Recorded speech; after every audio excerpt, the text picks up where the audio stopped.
cronologia do dilúvio. Quando a gente trata de uma vida de vitória, talvez muitos estejam pensando e falando o seguinte: não, muito interessante tudo isso que o Eros falou. Poxa, se eu tivesse a oportunidade de começar tudo de novo minha vida, eu ia fazer tudo diferente do que eu já fiz até aqui.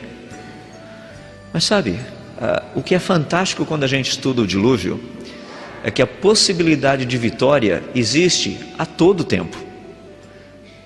A possibilidade não está lá no passado, se eu voltasse e começasse tudo de novo. Não, a possibilidade existe hoje, em começar daqui para frente. Tanto é que uma passagem que eu acho muito bonita no livro de Gênesis, quando se trata do dilúvio, está lá no capítulo 7. Aqueles que quiserem, abram suas Bíblias, apenas um versículo pequenininho, que é o verso número 6. Gênesis 7, verso 6. Vejam que coisa fascinante. Diz o seguinte a palavra do nosso Deus: Noé tinha 600 anos de idade quando as águas do dilúvio vieram sobre a terra. Noé tinha 600 anos de idade. A Bíblia não nos fala muito do que aconteceu antes da vida de Noé, e a Bíblia também não nos fala muito do que aconteceu depois na vida de Noé. Apenas essa questão dos 600 anos na vida de Noé. Isso sempre chamou minha atenção, porque se você fizer um cálculo, Noé morreu com 950 anos. 600 anos praticamente equivale a 2/3 da vida.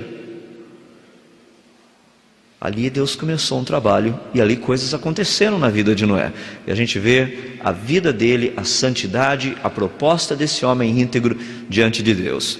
Uma outra coisa que eu acho muito interessante, muito importante também, e eu gostaria de levá-los a pensar, é no livro de Atos, capítulo 17, o verso 11, quando Paulo fala de uns crentes lá de uma região de Bereia. Ele disse o seguinte, que aqueles de Bereia tinham um caráter mais nobre do que os de Tessalônica. Por quê? Porque eles examinavam as Escrituras diariamente, para ver se as coisas eram de fato assim. E eles examinavam, a Bíblia nos diz, com toda avidez, com todo interesse. Uma das coisas que eu acho muito interessante quando a gente trata do dilúvio, eu pergunto geralmente para as pessoas: quanto tempo durou o dilúvio? A maior parte das pessoas responde: 40 dias e 40 noites. Examinai as Escrituras. Então vamos dar uma olhadinha a respeito disso, porque é algo muito interessante. Quando nós pegamos o relato do livro de Gênesis sobre as Escrituras, nós vemos que a coisa não foi apenas 40 dias e 40 noites. O relato seria praticamente assim: no dia 17 do segundo mês do ano 600 da vida de Noé, a Bíblia nos diz que abriram-se as fontes do grande abismo e também as comportas do céu. Aí começou o dilúvio. O negócio que a Bíblia diz que 40 dias depois, para ser mais preciso, no dia 27 do mês 3 do ano 600 da vida de Noé, a Bíblia diz que fecharam-se as fontes do grande abismo e também as comportas do céu. E daí Noé saiu da arca e foi todo mundo embora e viveram felizes para sempre. Não é essa a história. Aí estava só começando o acidente. Isso foi o início da história.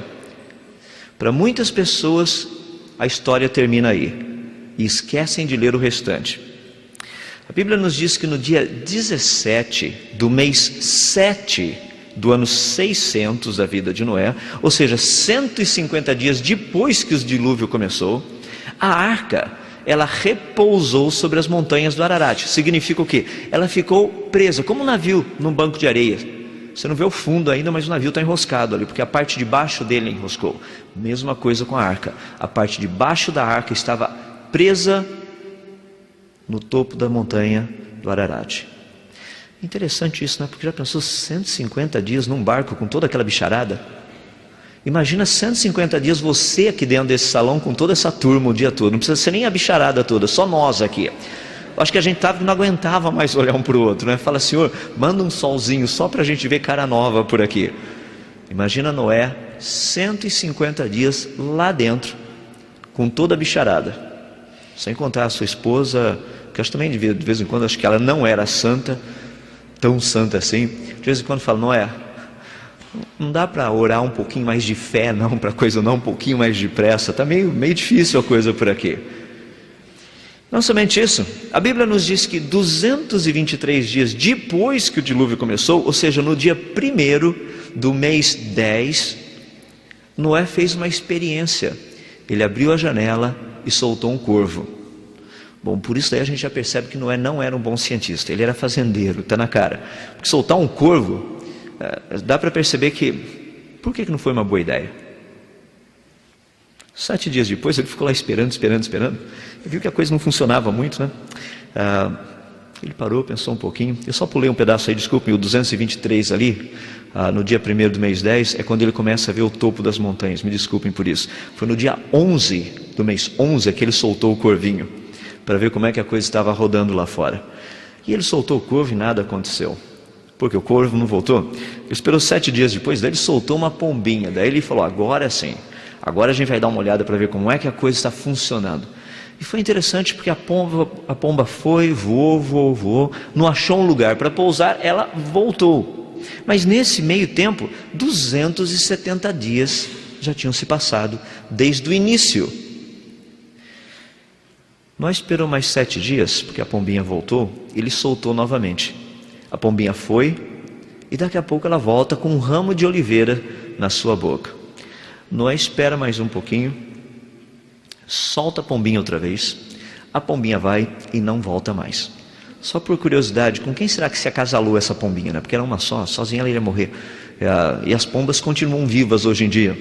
A gente vai pensar um pouquinho nisso quando a gente tratar dos animais na arca de Noé. Bom, até aí 284 dias já tinham se passado.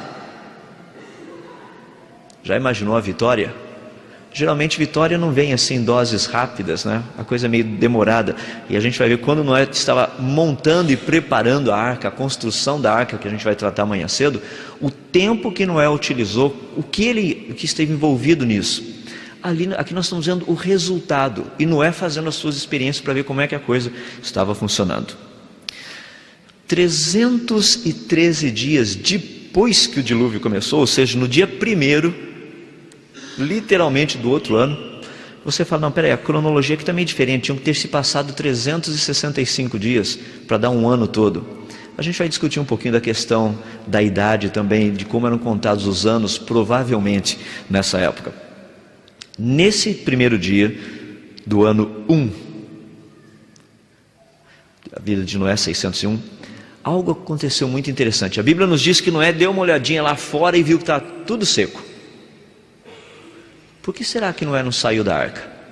Porque a Bíblia nos diz que apenas no dia 27 do 2º mês do ano 601 foi que Noé saiu da arca.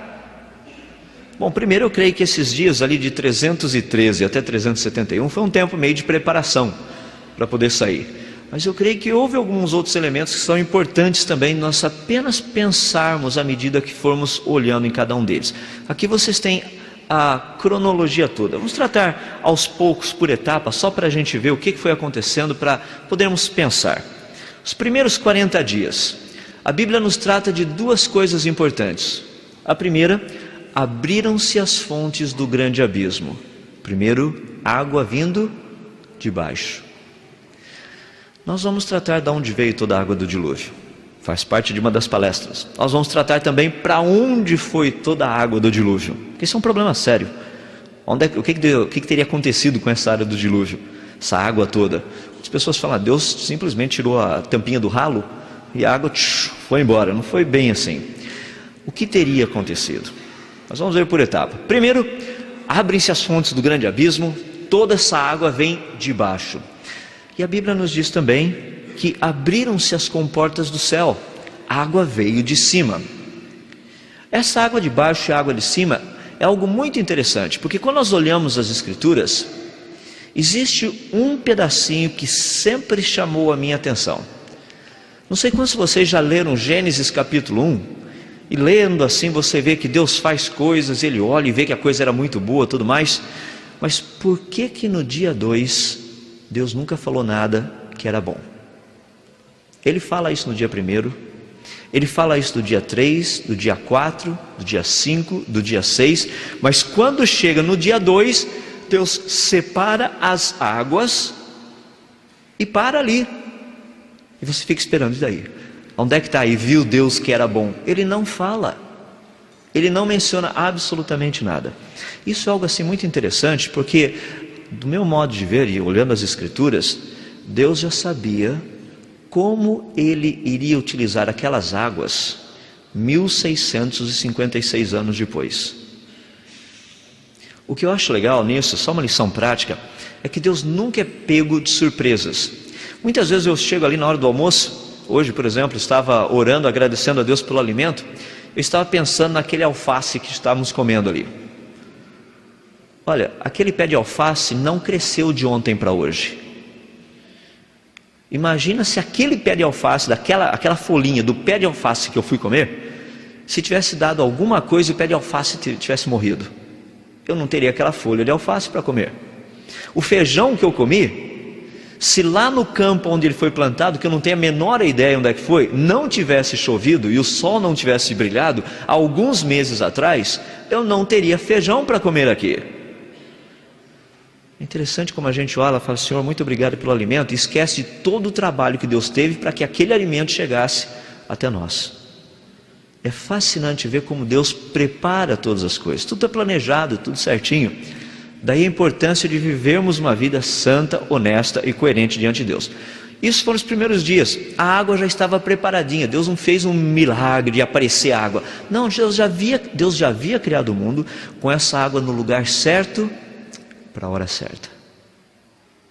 Do mesmo jeito como o Eros estava nos falando agora de pouco, a respeito de santidade na nossa vida sexual. Hora certa. Tudo fez Deus formoso no seu devido tempo. Tudo certinho, tudo prontinho, arrumadinho para funcionar do jeito certo, na hora certa. Esses foram os primeiros 40 dias. Bom, depois nós tivemos mais outros 110 dias, foram dias de inundação praticamente. Imagina só, apenas Noé e a sua família nesse barquinho. Imagina a decepção da esposa de Noé e das noras ao saírem da arca e saber que não tinha mais nenhum shopping no planeta. Pensou que coisa horrível?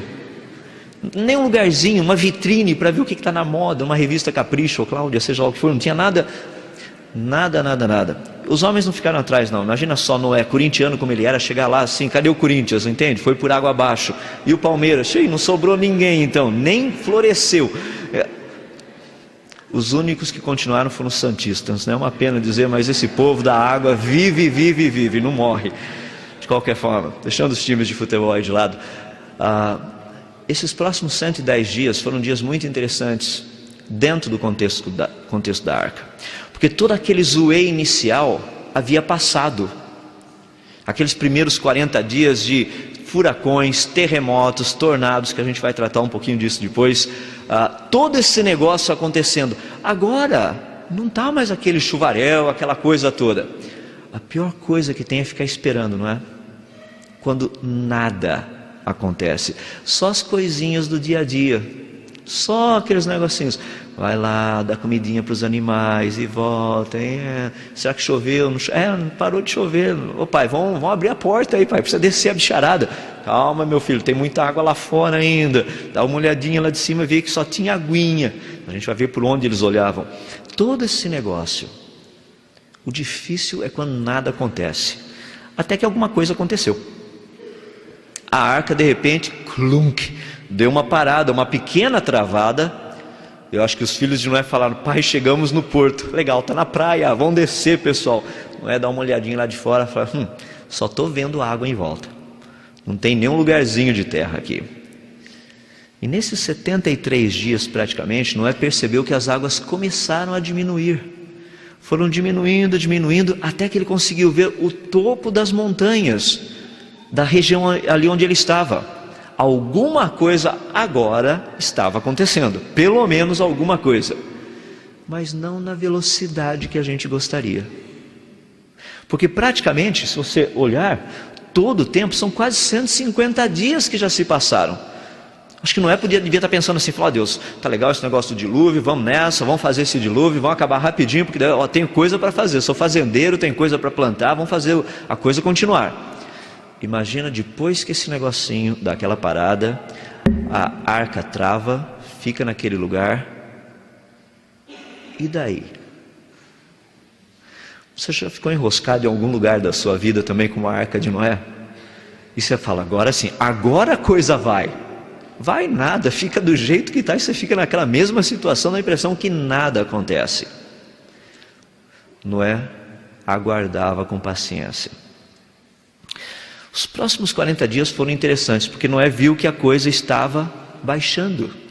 Tinha um ventinho soprando, a coisa estava mudando um pouco. Ele percebeu que havia uma mudança. Da onde ele estava, ele conseguia ver que as águas realmente estavam baixando bastante. Coisas novas, falando, bom, agora pode ser a hora. Sabe o que eu fico impressionado? É que Noé não saiu da arca. Ele não foi precipitado. Ele aguardou pacientemente. Ele viu e falou, agora é o vento de Deus. O pessoal já, imagina só, se os pentecostais todos estivessem lá falando, eu posso ouvir a voz de Deus com esse vento. Deus está mandando, abre a porta da arca, vão sair. Não está na hora de sair ainda não, fica aí dentro mais um pouquinho, tem chão ainda para a coisa acontecer. Noé ficou, ele aguardou. Como um homem sábio, ele sabia que não era apenas uma questão da chuva ter passado, mas havia uma necessidade que o sistema estivesse sido refeito novamente, para ele poder sair, estar seguro e encontrar condições de vida, não só para ele, como para a sua família, como também para todos os animais que Deus havia colocado sob a responsabilidade dele. Noé era um homem sábio, muito sábio. Pouquinho depois, agora nós temos 21 dias praticamente, são dias de experiência, para ver como é que a coisa está funcionando, aonde é que nós estamos no meio desse negócio todo. Eu acho fantástico porque, imagina só, Noé podia ter ficado lá embaixo, lá na arca, orando, lá no seu quartinho, falando, Senhor, me dá uma revelação, ó Deus, eu quero saber o que está acontecendo lá fora, me faz sentir no coração. Sabe o que Noé fez? Ele foi prático, ele foi lá e fez uma experiência. É aquela ideia que o Eros acabou de falar para a gente aqui. Chega um rapaz, uma garota assim, muito legalzão, entende? Tudo mais aquele papo furado e vai. Poxa, você não precisa ser um cientista, ter um PhD para saber que tem intenção errada ali no meio. É uma questão apenas de usar a mente que Deus nos deu. Noé era desse jeito. Ele estava olhando o contexto, vendo o que Deus estava fazendo. Soltou um corvo. Bom, já viu só, soltar um corvo, acho que não é uma boa ideia. Acho que Noé falou assim, deixa eu começar com o corvo, porque pelo menos esse daí a gente tira de letra, né? Porque ficar com o corvo dentro da arca é um problema sério. Não sei quantos de vocês já chegaram perto desses locais assim. O corvo gosta muito de fazer o seu habitat natural perto dos bambuzais. Então você chega ali assim, tem um cheiro de churrasco ali na redondeza, que é fantástico o negócio. A uns 20 metros mais ou menos, ninguém quer chegar perto. Tanto é que um tempo atrás, estava com o pessoal, nós estávamos jogando futebol, e uma bola caiu lá no meio de um bambuzal, e um dos rapazes, ele entrou a mais ou menos uns 10 quilômetros para pegar a bola, e saiu a 150 quilômetros por hora, sem a bola na mão. Ele falou, cara, tem um ninho de corvos lá dentro.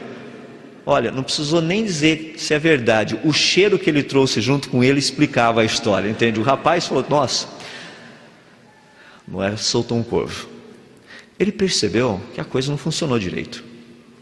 Noé soltou uma pomba, aguardando 7 dias. A pombinha foi, voou, e ela voltou.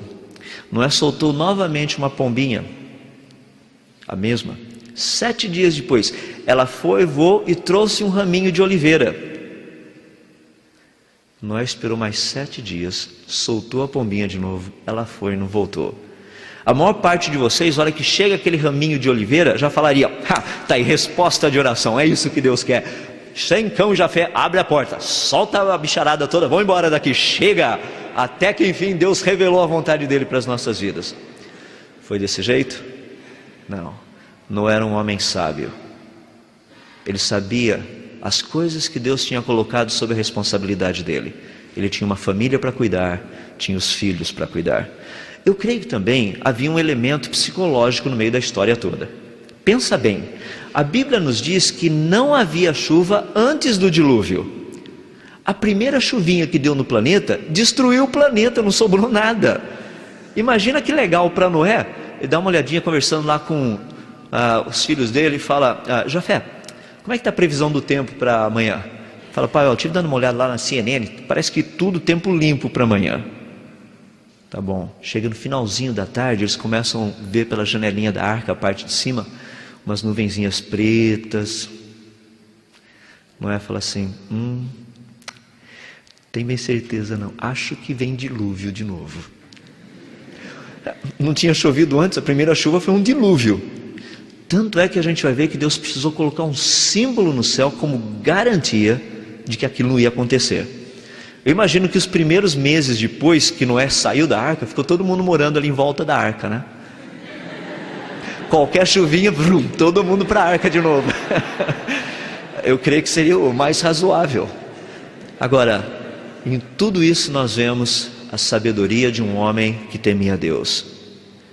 A Bíblia, no livro de Salmos, diz o seguinte: que os teus mandamentos me fazem mais sábio que os meus mestres.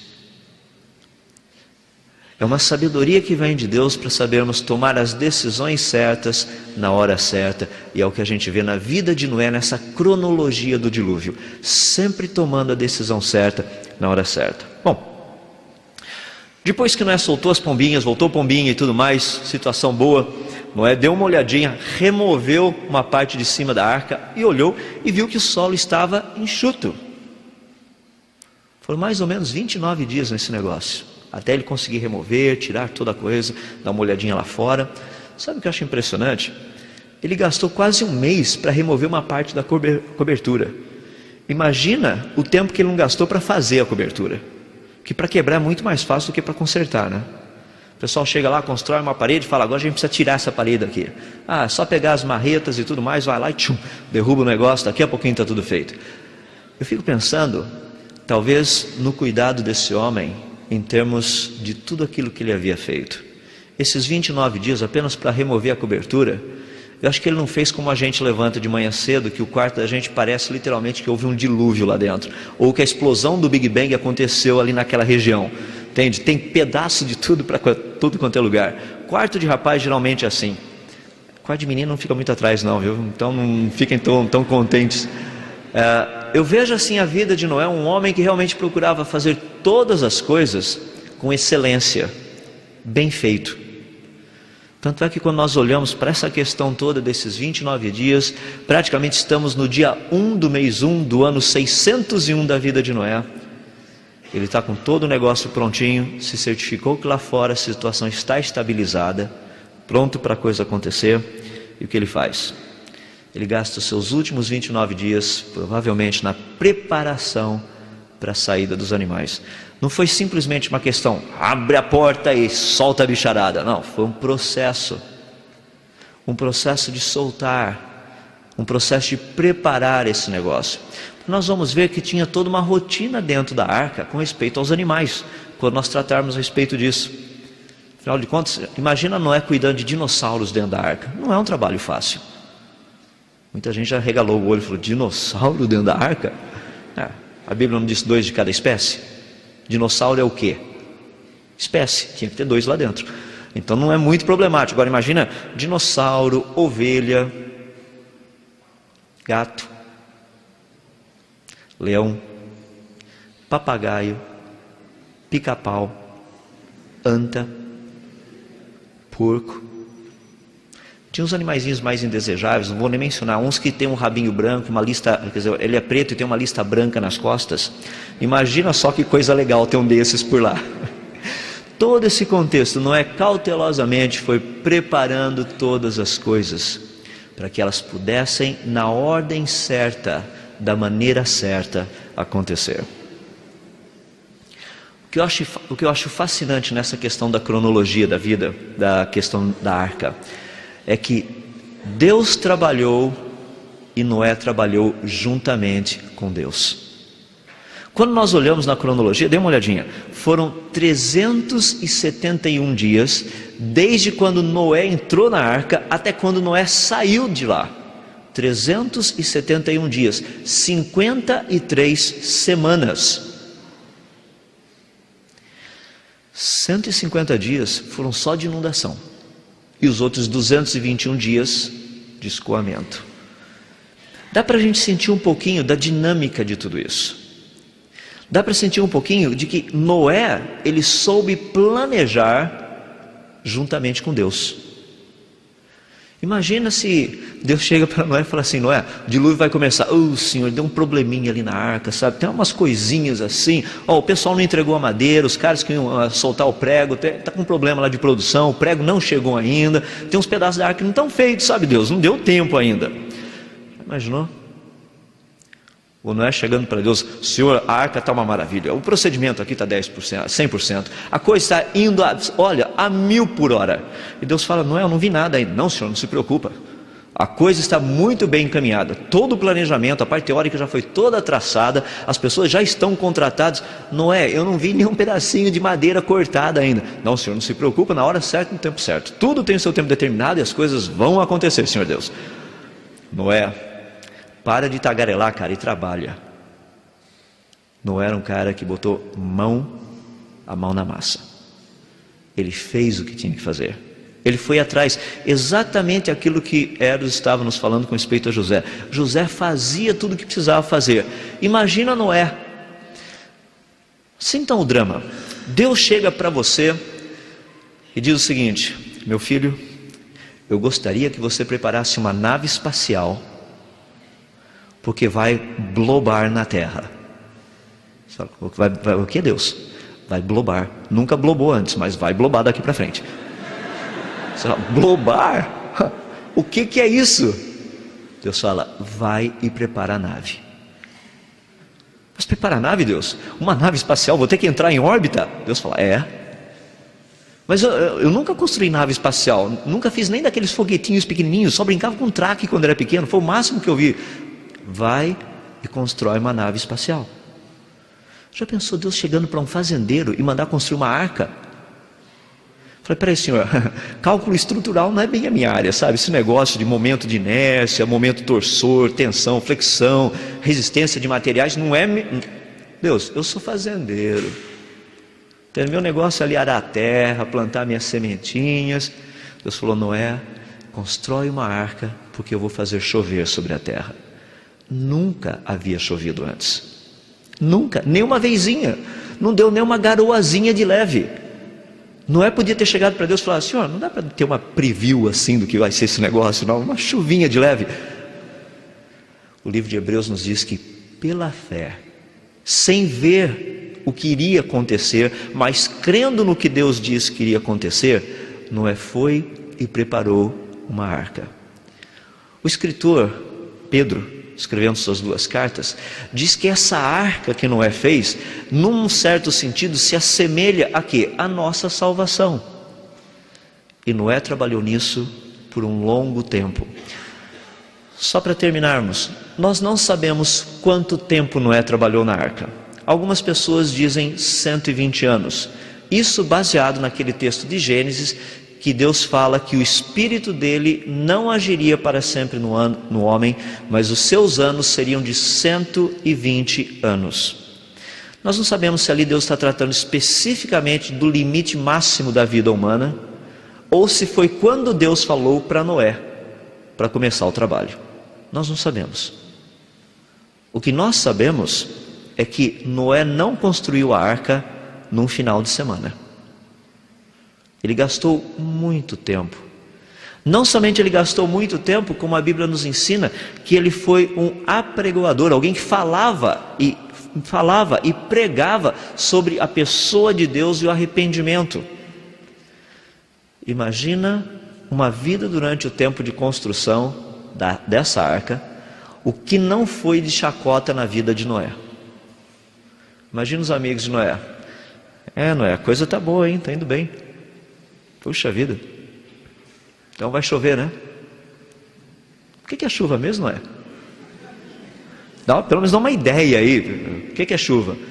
Acho que Noé já pensou, falou, eu não sei o que é chuva.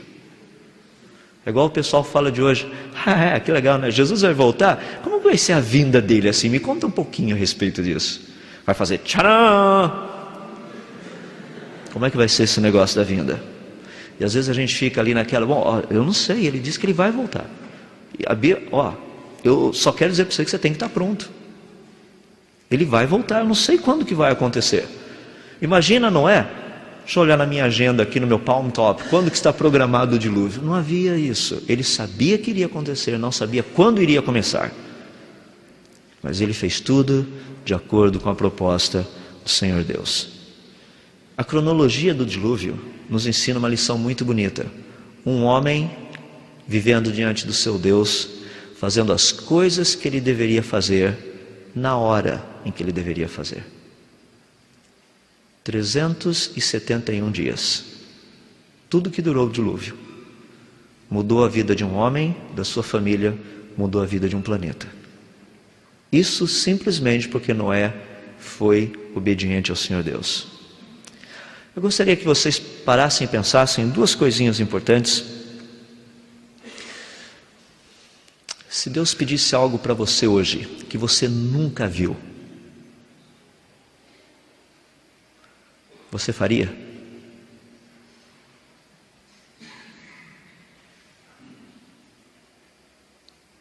A segunda e se demorasse para ele cumprir aquilo que ele falou? Noé gastou muito tempo construindo a arca, muito tempo. Não foi da noite para o dia, como eu disse. Você se manteria firme? Tem uma ilustração muito bonita que mandaram pela internet há um tempo atrás, deixo para vocês. Certa vez um lenhador foi abordado por Deus. Esse lenhador gostava muito de ler a palavra, de conhecer a Deus, e tinha uma vontade muito grande de fazer a vontade de Deus para a vida dele. E esse homem sempre procurando essa vontade de Deus, até esse dia que Deus o abordou e disse: você procura sempre fazer a minha vontade. Eu gostaria de dizer para você qual é a minha vontade para você agora. Pode falar, Senhor, pode falar, teu servo ouve, seja o que for, isso é o que eu quero fazer. Deus falou assim: está vendo aquela montanha, aquela pedreira imensa que tem lá no meio da floresta? Eu conheço bem, Senhor, eu passo ali todos os dias. Eu quero que você vá naquela pedreira e a empurre. A pedreira é muito bonita, ficava em direção ao lago. O rapaz falou: o senhor quer que eu vá lá e empurre aquela pedreira? Essa é a minha vontade para a sua vida. Tá bom, já que é a tua vontade, eu vou discutir o que é a sua vontade, eu vou fazer isso. Pegou todo o equipamento dele, foi para lá, encostou do lado daquela pedreira e começou. E faz força, empurra, empurra, e faz força e tudo. Final da tarde volta para casa, cansado de tanto empurrar. Outro dia vai para lá, empurra, empurra, e faz força e mexe. Final da tarde volta para casa. Passa uma semana, passa um mês, passa um ano, passam-se 2 anos, passam-se 3 anos e aquele homem todos os dias fazendo a mesma coisa. Chega um dia, ele está voltando para casa, desanimado, falando: Senhor Deus, não tem jeito, sou um fracasso mesmo, viu? Eu não consegui empurrar aquela pedreira, aquela montanha lá, mas nem 1 milímetro. Acho que eu estou totalmente enganado com respeito à tua vontade. Não deve ser isso que o Senhor tem para mim, deve estar tudo errado isso daí. Deus chega para ele e fala assim: não, meu filho, você já cumpriu a minha vontade para você. Mas que isso, Deus? Eu não mexi 1 milímetro daquele negócio. Ele não foi nem um pouquinho em direção ao lago. Deus falou: eu não queria que aquilo se mexesse. O que eu queria é formar os músculos que agora você tem. Agora você está preparado para a minha obra. Às vezes, Deus vai te colocar naquele lugarzinho, quietinho, você vai fazer uma força desgraçada para conseguir mexer o negócio, e o negócio não vai sair do lugar. Deus quer criar músculos em você. Deus deu uma tarefa para um homem e ele a cumpriu. Essa é a beleza da vida de Noé. O segredo da vitória? Fazer aquilo que Deus tem para você. Deus disse: sede santos, porque eu sou santo. Vamos orar. Senhor nosso Deus, nós somos tão gratos, porque quando nós olhamos o aspecto da cronologia do dilúvio, nós vemos um homem que ajustou a sua cronologia com a tua cronologia. Pedimos para que nas nossas vidas o Senhor nos dê a graça de reconhecermos os tempos e as ocasiões da nossa vida, para que possamos coordenar estes tempos que estão nas nossas mãos com o tempo que está nas tuas mãos, para que as coisas aconteçam segundo o teu plano, segundo os teus planejamentos e não segundo os nossos. Muito obrigado, porque na tua palavra o Senhor deixou tantas coisas relacionadas com o dilúvio, para que nós aprendêssemos e as colocássemos em prática. Abençoa esses ensinamentos, para que eles possam produzir frutos na nossa vida, para o louvor da tua glória. Assim nós oramos, em nome de Jesus.